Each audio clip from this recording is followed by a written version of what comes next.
नमस्कार दोस्तों, कैसे हैं आप सभी? उम्मीद करते हैं आप सभी मस्त होंगे, स्वस्थ होंगे, अपनी पढ़ाई को लेके बहुत ही ज़्यादा व्यस्त होंगे। तो प्यारे बच्चों, आज आप सभी के बीच काफ़ी इम्पोर्टेंट ऑब्जेक्टिव प्रश्न आप सभी के बीच लेके आया हूँ। आप सभी अपना अच्छे तरीक़ा से रिवाइज़िंग कर सकते हैं, जो मेरा कितना सही अभी तक हो रहा है। आप अपनी तैयारी के अच्छे तरीक़ा से जाँच सकते हैं, जो मैं अभी तक कितना सही कर पा रहा हूँ। तो प्यारे बच्चों, हमारे साथ आप सभी बने रहेंगे और सारे ऑब्जेक्टिव क्वेश्चन को आप सभी जवाब भी देते चलेंगे। किसी ऑब्जेक्टिव क्वेश्चन का पता हो जवाब तो उसका कमेंट बॉक्स में आंसर साथ के साथ देते चलेंगे। चलिए क्वेश्चन नंबर 1 है यहाँ पे क्लास 10 साइंस का टॉप 35 ऑब्जेक्टिव क्वेश्चन लाया गया है। क्वेश्चन नंबर 1 है कि इस निम्न में से कौन सा पदार्थ लेंस के लिए प्रयुक्त नहीं किया जाता है प्यारे बच्चों। तो आप सभी को याद होना चाहिए, जो मिट्टी जो देख रहे हैं प्यारे बच्चों, इसको जो है ना लेंस बनाने के लिए उपयोग में नहीं किया जा सकता है। तो ऑप्शन यहाँ से आपका डी राइट आंसर हो जाएगा। उसके बाद यहाँ पे दूसरा नंबर क्वेश्चन कर रहा है प्यारे बच्चों, निर्गत किरण और अभिलंब किरण के बीच को कौन को कहते हैं प्यारे बच्चों। तो दो का राइट आंसर आप सभी को याद रखना है, वो हो जाएंगे निर्गत कोण। तो ऑप्शन यहाँ से आपका सी राइट आंसर हो जाएंगे। उसके बाद यहाँ पे 3 नंबर क्वेश्चन का रहा है प्यारे बच्चों, किसी माध्यम में अवर्तनांक का मान होता है प्यारे बच्चों। तो आप सभी को याद रखने की जरूरत है, वो होते हैं साइन आई और बटा में साइन आर। तो ऑप्शन यहाँ से आपका ए राइट आंसर हो जाएंगे। उसके बाद यहाँ पे 4 नंबर क्वेश्चन करा कि इसे सामान्य दृष्टि के वयस्क के लिए सुस्पष्ट दर्शन की न्यूनतम दूरी होता है। प्यारे बच्चों, आपसे पूछ रहा है एक मानव का न्यूनतम स्पष्ट बिंदु कितना होता है प्यारे बच्चों। तो आप सभी को राइट आंसर पता होना चाहिए प्यारे बच्चों, वो हो जाएंगे आप सभी को कितना, तो 25 सेंटीमीटर। ऑप्शन यहाँ से आपका सी राइट आंसर हो जाएंगे। 5 नंबर क्वेश्चन है कि इस दूरदृष्टि वाली आंख साफ साफ देख सकता है प्यारे बच्चों, यानी कि जिसको दूरदृष्टि हुआ है वह साफ साफ दिख सकता है प्यारे बच्चों, तो वह दूर की वस्तुओं की। तो ऑप्शन यहाँ से आपका ए राइट आंसर हो जाएंगे। उसके बाद यहाँ पे 6 नंबर क्वेश्चन है कि इसे किसी प्रिज्म द्वारा उत्पन्न श्वेत प्रकाश का स्पेक्ट्रम किस रंग का झुकाव अधिक होता है प्यारे बच्चों।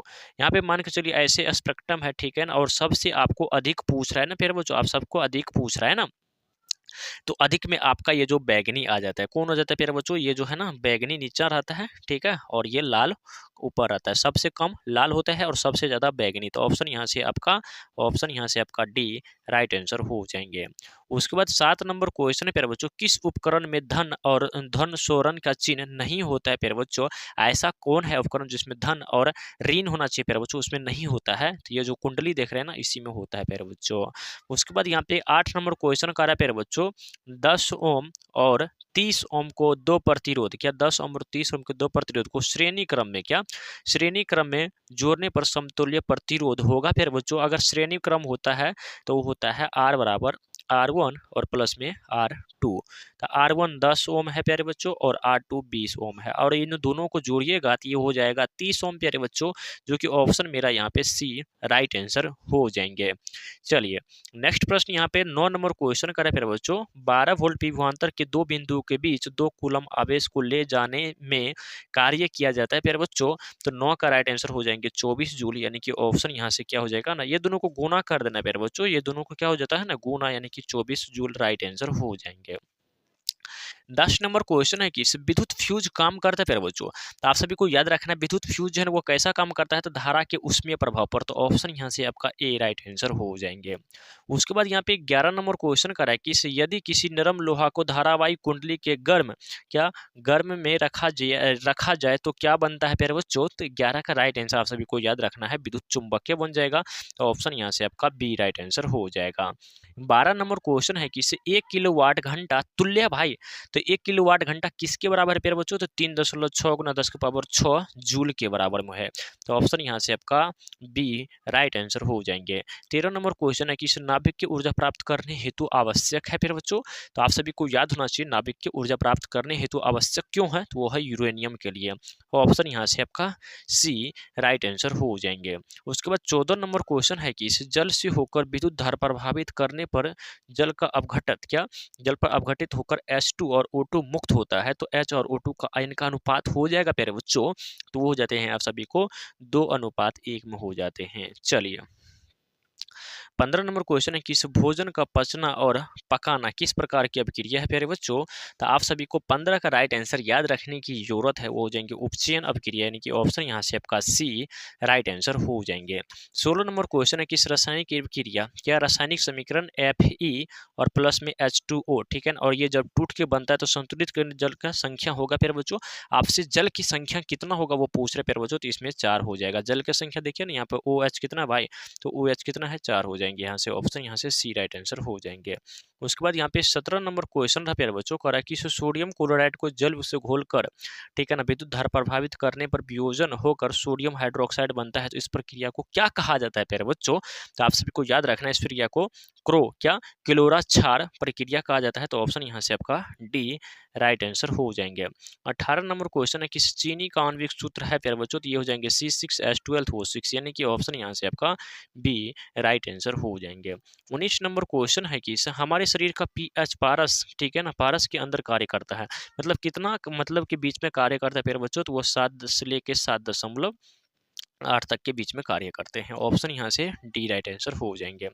20 नंबर क्वेश्चन है कि निम्नलिखित में से किसी चाकू से काटा जाता है भाई, तो चाकू से अगर काटा जाए तो ये लिथियम जो देख रहे हैं ना, इसी को चाकू से काटा जाता है। ऑप्शन यहाँ से ए राइट आंसर हो जाएंगे।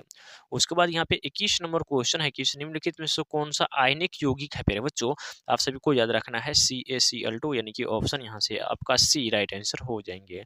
22 नंबर है कि निम्नलिखित में से कौन उपधातु है प्यारे बच्चों, तो आप सभी को याद रखना है उपधातु की बात करें तो ये Sb हो जाएंगे, यानी कि ऑप्शन यहाँ से आपका डी राइट आंसर हो जाएंगे। उसके बाद यहाँ पे 23 नंबर क्वेश्चन है, किस प्राथमिक कार्बनिक यौगिक यूरिया का संश्लेषण किसने किया था प्यारे बच्चों, तो 23 का राइट आंसर आप सभी को याद रखने की जरूरत है, वोहर ने, तो ऑप्शन यहाँ से आपका बी राइट आंसर हो जाएंगे। 24 नंबर क्वेश्चन है कि कैल्शियम कार्बोहाइड्रेट जल से अभिक्रिया कर देती है प्यारे बच्चों, तो 24 का राइट आंसर हो जाएंगे इथाइल, ऑप्शन यहाँ से आपका डी राइट आंसर हो जाएंगे। 25 नंबर क्वेश्चन है कि निम्नलिखित में से कौन समावयी है प्यारे बच्चों, तो 25 का राइट आंसर हो जाएंगे H2SO4, सॉरी H2H5, ठीक है, OH और CH3O और CH3, यानी कि ऑप्शन सी राइट आंसर हो जाएंगे।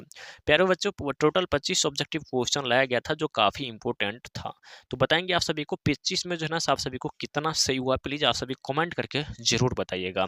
और ये क्लास अगर अच्छा लगा हो तो एक लाइक जरूर कर देंगे और एक छोटा सा प्यारा सा कमेंट भी जरूर करेंगे, और एक आपका एक लाइक और ये आपका एक सब्सक्राइब जो है ना, आपका एक कमेंट जो है ना, आपका एक अंदर से ऊर्जा की काम करता है, जिसके लिए आप सभी को जो है ना अगला वीडियो बनाने की मतलब काम किया जा सके। चलिए मिलते हैं अगले क्लास में। Thank you so much, love you, okay bye, जय।